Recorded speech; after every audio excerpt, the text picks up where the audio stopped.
Assalamu alaikum görçüler. Tverskая областы Кесарогориде şu үй алған элем. Мал кой жылкы кылганы.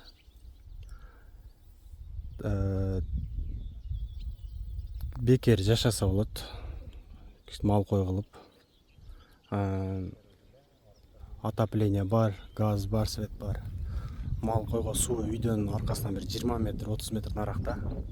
Ичкенге суусу ташып ичиш керек. Ошол жерге адам керек, карап жашаган бекер элечи. Анан эми мал койго жайды өтө кенен. Эми үйдө жашаган болот. 2-3 комнат. Бул жака сарайга чыгып кетет. Бул жагы склад десе болот. Зал, спальня. Бул жак кухня. Отопление. Газ менен кышында деле калып кетсе болор бу жерде. Газ төртөө деңгейге. Деңгей 100 коюн. Бунусу отопление. Бул деле газ менен иштейт. Паровой отопление. Жашаганга шарт бар да. Шаардан алыс мал кой кылып жашайм дегендер.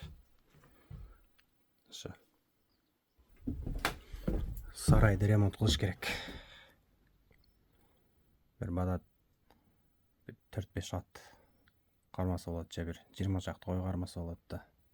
Же 10 чакты үй. Ошо свет. Же бузуш керек сарайды.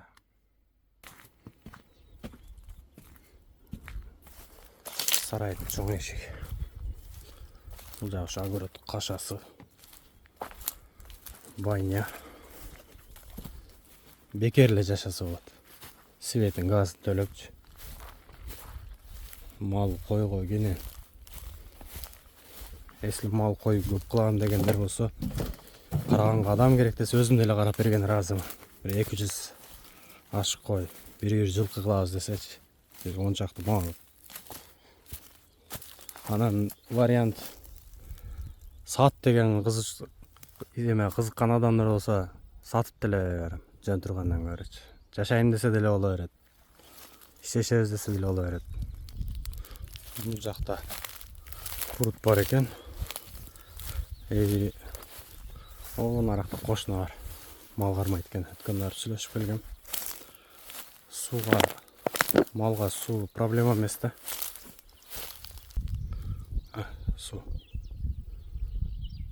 Накы деле малдар ушул жака сууга түшөт экен. Кошуна кесел жакыныраак экен. Көп болсо 5 метр. Биздики бир 30 километр, 30 метрдей алысыракта. 30-40 метр. Ошо бияга жашта кой экен. Негизи үйдүн огороду ушул жака чейин экен документте. Өсүп кетиптир да, нарагында да бар. Ошо көрүүчүлөргө чоң рахмат. Ким көрсө подписка кылып таратып койгула. Сиздерден бир колдошо болсун. Бул жерге огород кылган келе 200 кой батат да. Камалганы болот. Жайыт кенен тынч. Меньше народ, больше кислород дегендей 5-6 эл адам жашайт экен, эч ким жашайт этпейт. Ушуй. Сиздерге чоң рахмат.